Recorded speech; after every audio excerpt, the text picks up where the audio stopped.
ndeka tate Kabenje toddamu kunkwatako ndeka. Mama Kabenje olwo ki ekyakuleese wano? Dda muzigo gwo. Ekiki?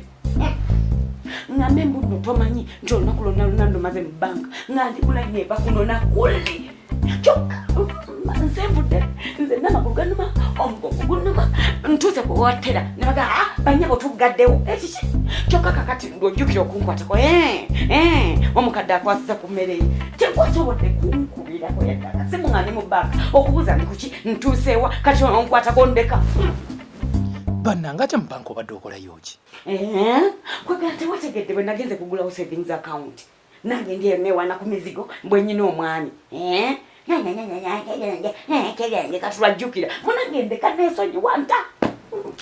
Kale wulira omunaanansi kyogamba gw'otamanyi nkola ya Equity Bank ey'okugulawo akawunti ng'oyita ku ssimu yo. Ekiki? Nyigabunyizi *247# ogoberera emitendera ng'oggudewo akawunti. Amangu ago nga nfunye akawunti ku ssimu yange. Kyokka walidde transport wange nnyini weeranga.